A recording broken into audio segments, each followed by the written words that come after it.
Nah, di video kali ini aku pengen ngebahas tentang KB untuk orang hipertensi atau darah tinggi. Nah, jadi di sini buat kalian yang butuh informasinya, silahkan tonton video ini sampai selesai.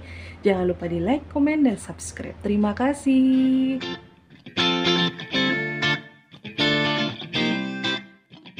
Nah, di video kali ini aku pengen ngebahas tentang KB untuk orang hipertensi ya. Jadi di sini banyak banget yang dia tuh punya hipertensi, kemudian dia nggak KB. Terus dia itu anaknya itu banyak dan jaraknya itu dekat-dekat. Nah, di sini aku akan garis bawahi ya, aku garis bawahi. Aku tidak akan membuli kalian jika kalian punya anak banyak dan jaraknya itu deket-deket. Aku akan menghargai itu ya. Buat kalian yang punya keputusan nggak apa-apa nih punya anak banyak jaraknya deket-deket, aku akan menghargai itu. Terus buat orang yang dia punya prinsip aku mau punya anaknya akan diatur jaraknya, itu aku juga akan menghargai itu ya. Terus kalau misalkan kalian misal nih aku punya prinsip punya anak cuman pengennya satu aja, aku akan menghargai itu ya. Jadi di video kali ini di depan aku akan mengatakan buat kalian yang punya anak banyak dan jaraknya kecil-kecil, kalian harus semangat, hati kalian itu harus strong. Nah, karena di luaran sana banyak mulut-mulut yang bakalan bikin kalian itu sakit ya. Udah kalian punya anaknya banyak, terus dengar komentar orang nih. Kadang kita yang tadinya baik-baik aja, mood kita jadi nggak baik ya. Jadi di sini aku akan ngasih tahu nih buat kalian, jangan juga membuli anak yang anaknya banyak. Jadi hargailah prinsip hidup orang masing-masing. Yang mau punya banyak anak silakan, yang punya anak pengen diatur silakan, yang pengen punya anak satu aja silakan. Nah, di video kali ini aku akan ngebahas solusinya ketika kalian punya hipertensi. Apa nih yang harus kalian lakukan jika kalian tidak pengen jarak anak kalian itu dekat-dekat ya. Nah, di sini aku akan ngasih solusi ya. Jadi bukan ngasih solusi ya. Sorry, jadi aku akan cerita. Jadi biar kalian ada gambaran ya harus gimana nih kalau aku punya hipertensi ya. Jadi yang pertama aku akan jelaskan KB itu ada yang dua macam ya, bukan ada yang sorry, ada dua macam ya. KB itu ada dua macam, yang hormonal dan non hormonal. Yang hormonal itu misal ya kayak suntik, kayak implan, kayak pil KB itu adalah KB hormonal. Biasanya KB kayak gitu akan memicu tekanan darah tinggi kalian itu akan naik ya biasanya. Nah, cuman di sini aku jujur aja, aku itu punya hipertensi. Kemarin hipertensi aku tuh bisa sampai 190, 170/100 ya. Dan aku juga mencoba. Jadi aku tuh kayak penelitian gitu, guys. Jadi selama 1 bulan aku itu lepas KB ya. Aku tuh lepas KB, jujur aja awal mulanya aku tuh lepas KB ya karena tensi aku tuh tinggi, aku gagal operasi gigi. Nah, di situ aku lebih memperhatikan tensi aku ya. Jadi aku coba lepas KB, aku coba makan makanan yang apa ya namanya, yang kayak tidak mengandung garam. Aku coba diet garam, aku coba minum jus-jusan yang bisa menurunkan tekanan darah tinggi. Nah, jujur aja, selama 1 bulan aku melakukan itu. Dan hasilnya tensi aku itu tetap tinggi ya. Tensi aku tetap tinggi. Karena apa? Ya karena aku berpikir, aku tuh punya banyak pikiran. Jadi selain makanan, selain kayak garam-garam yang bikin tensi kalian itu naik, itu dari pikiran kalian. Jujur aja, aku udah melakukan semuanya. Aku udah konsumsi obat darah tinggi pun tensi aku tuh masih naik turun ya. Jadi di sini yang aku pengalaman kemarin, jadi tensi aku tuh tetap tinggi meskipun aku lepas KB. Jadi aku itu kemarin KB-nya itu pil ya. Aku pakai pil mikroginon ya. Jadi aku udah coba lepas, aku coba udah hidup sehat, aku diet, aku olahraga. Tapi ternyata tensi aku masih tinggi, masih naik turun karena aku stres. Stres apa ya? Kalian pasti bertanya-tanya ya. Stres mikirin gigi aku nih gimana nih kalau nggak kecabut nih, gimana nih kalau nggak kecabut nih. Terus kalau misalkan aku berhadapan langsung sama dokter gigi bedah mulut, jantung aku tuh tiba-tiba kayak deg-degan gitu. Jadi aku punya sifat panik ya. Siapapun yang punya sifat panik, tensinya itu akan tinggi biasanya. Ya, jadi di sini yang aku alamin itu kayak gitu. Aku udah lepas KB, tapi tensi aku tuh masih tinggi. Nah, jadi di sini buat kalian yang punya darah tinggi, coba kalian apa sih namanya? Kayak penelitian nih sama diri kamu sendiri nih. Jadi KB apa nih yang cocok buat kalian? Misal suntik 3 bulan atau kalian mau pil, silahkan kalian coba ya. Biasanya cuman kalau misalkan kayak bidan-bidan atau kalian KB, biasanya kalau tensi kalian tinggi itu biasanya tidak disarankan untuk KB ya. Jadi di sini kalian biasanya tidak disarankan untuk KB. Makanya kalau misalkan kalian mau KB, biasanya kalian itu di cek darah dulu biasanya ya. Jadi di sini kalian bisa melakukan penelitian, misal kalian bisa KB dengan pil. Kalau misalkan selama minum kalian tensi kalian tetap aman, tandanya kalian itu cocok dengan KB tersebut.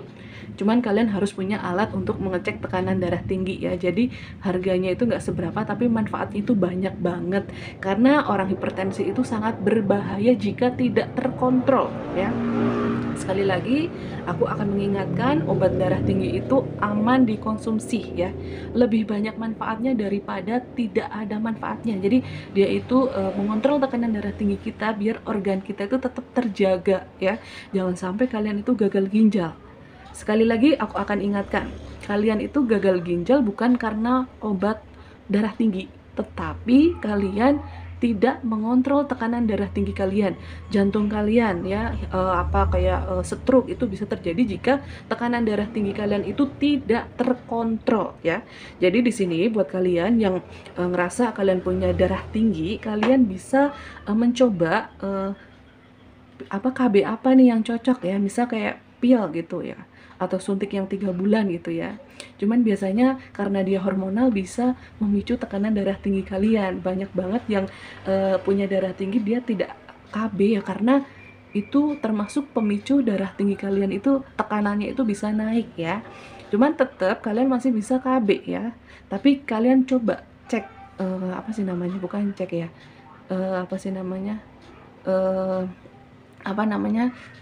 berusaha ya cocokkan yang mana nih. Jadi penelitian, mau ngomong penelitian lupa mulu. Jadi coba penelitian nih, aku KB pil nih, tekanannya gimana nih. Jadi kalian coba ya, coba kalian lakukan itu.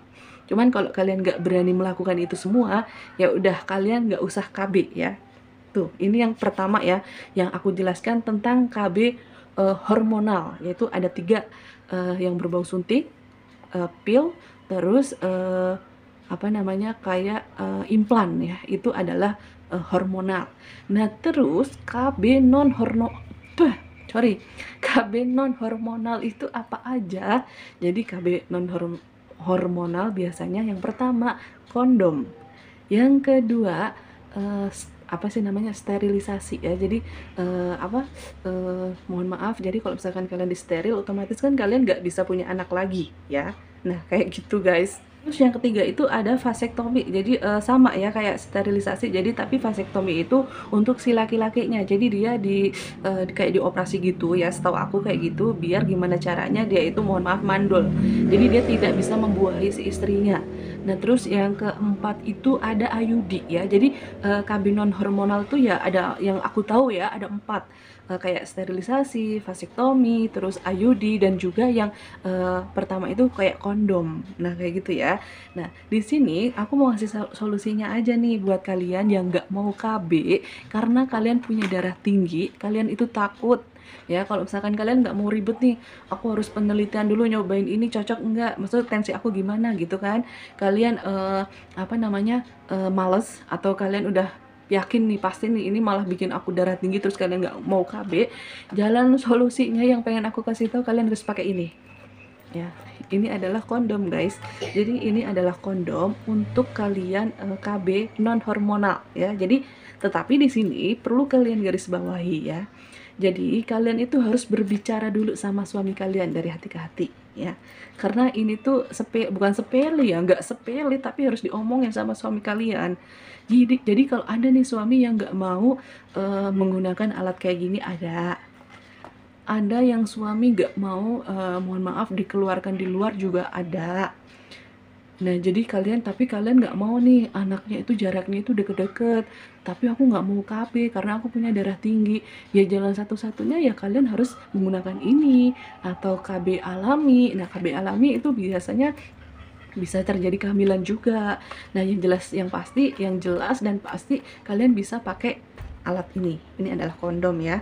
Jadi ini untuk kalian biar caranya anak kalian itu apa sih namanya, jaraknya itu nggak terlalu deket ya. Kalau misalkan kalian pengen anak kalian itu berjarak ya, yang buat hipertensi silahkan kalian bisa coba apa namanya si kondom ini untuk menjaga kalian agar tidak terjadi kehamilan.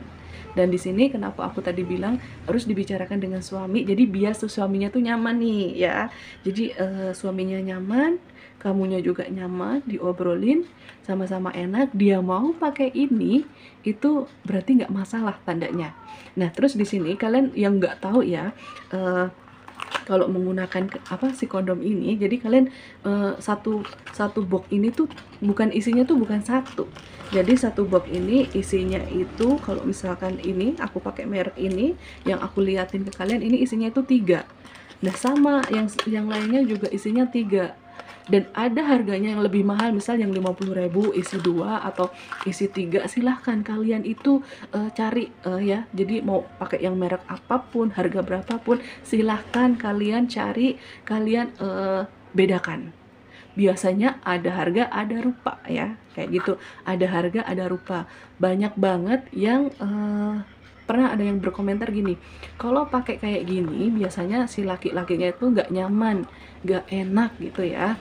Cuman di sini aku mau ngasih tahu aja, coba kalian pakai merek yang mereknya itu mungkin lebih bagus. Kalian pilih merek apa nih yang cocok di kalian, yang nyaman di kalian, yang kamu bahagia, suami kalian juga bahagia. Nah, kayak gitu ya. Jadi di sini aku cuma mau ngasih solusi ke kalian. Jika kalian punya hipertensi, tidak mau KB, silahkan kalian pakai alat ini ya.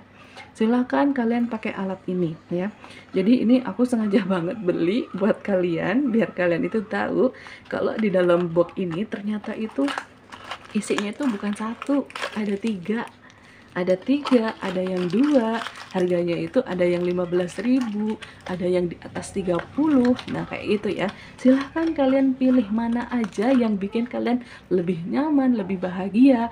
Jadi kalian itu kayak penelitian nih, mana nih yang enak nih, mana nih yang bikin kalian happy nih, mana nih yang bikin suami kalian happy ya. Jadi silahkan kalau misalkan kalian nggak mau KB, terus kalian pengen menggunakan alat ini, kalian obrolin dengan suami kalian mau tidak, jangan sampai ada gondok-gondok, jangan sampai ada perasaan kayak nggak enak tapi memaksakan. Jadi kalau urusan kayak gini silahkan kalian obrolin baik-baik ya. Jadi kalau misalkan kalian diobrolin baik-baik, kalian itu pasti bakalan lebih nyaman, lebih bahagia. Nah, kayak gitu ya. Cuman kalau misalkan suami kalian nggak mau pakai itu, terus kamu juga nggak bisa KB, kamu harus semangat. Nggak apa-apa anak banyak juga, yang penting kalian itu harus semangat, harus bahagia, biar dalam mengurus anak kamu tuh nggak stres. Nah, kayak gitu ya. Nah, terusnya lagi di sini, pokoknya yang pengen aku tekankan tuh kayak gitu aja. Buat kalian yang nggak bisa KB karena darah tinggi, yang harus kalian lakukan ya kalian harus pilih KB yang non hormonal. Kayak yang tadi di steril atau vasektomi atau IUD atau kayak apa namanya si kondom ini ya. Jadi ini adalah solusi kalian yang nggak bisa KB hormonal. Karena kalau misalkan KB hormonal biasanya tensi kalian itu akan naik. Nah, cuman berdasarkan pengalaman aku, kemarin aku coba lepas darah tinggi, lepas KB, ternyata tensi aku tuh tinggi karena dari pikiran aku ya. Jadi kalau menurut aku silahkan kalian KB yang hormonal, tapi kalian penelitian dulu nih yang cocok di kalian itu mana, yang bikin darah tinggi kalian itu tetap stabil itu mana. Tapi kamu harus tetap jangan melang, jangan jangan keenakan nggak dikontrol. Kalian harus tetap kontrol. Sebulan sekali kalian harus tensi ya. Jadi kalau misalkan kalian punya hipertensi, kalian harus peka nih sama diri kamu sendiri. Usahakan punya alat untuk ngecek tensi, usahakan makan makanan sehat, usahakan pikiran kalian itu selalu bahagia, usahakan kalian mengurangi garam. Nah, kayak gitu aja ya paling ya yang pengen aku share ya. Jadi silahkan kalian pilih yang mana, udah aku kasih tahu nih. Silahkan pilih mana yang mau kalian pakai untuk menjaga kalian biar tidak terjadi pembuahan. Silahkan anaknya dikasih jarak ya. Cuman kalau misalkan kalian, misal suaminya atau kamu nggak mau pakai alat itu, terus kamu juga nggak bisa KB, itu nggak masalah, itu pilihan kalian. Silahkan ya. Jadi di sini pokoknya itu aja yang aku sampaikan. Mudah-mudahan ada manfaatnya, ada berguna buat kalian nih yang butuh informasinya atau lagi ada ngalamin masalah kayak gini nih, aku bingung harus gimana. Nah, mudah-mudahan video ini solusi untuk kalian ya. Sekali lagi, bicarakan dengan suami kalian dari hati ke hati, KB apa yang pengen kalian gunakan biar kalian itu sama-sama bahagia, sama-sama. Ini tuh bukan hal sepele ya. Kesannya sepele, tapi ini bukan yang sepele-sepele banget. Perlu diobrolin, perlu dibicarakan dengan suami kalian. Nah, kayak gitu ya. Nah, terima kasih udah nonton video ini sampai selesai. Jangan lupa like-nya dan komen. Pokoknya dukung channel ini dengan subscribe biar channel ini tambah berkembang. Jadi mudah-mudahan ada manfaatnya untuk semua orang. Terima kasih. Bye-bye. Ada bintang.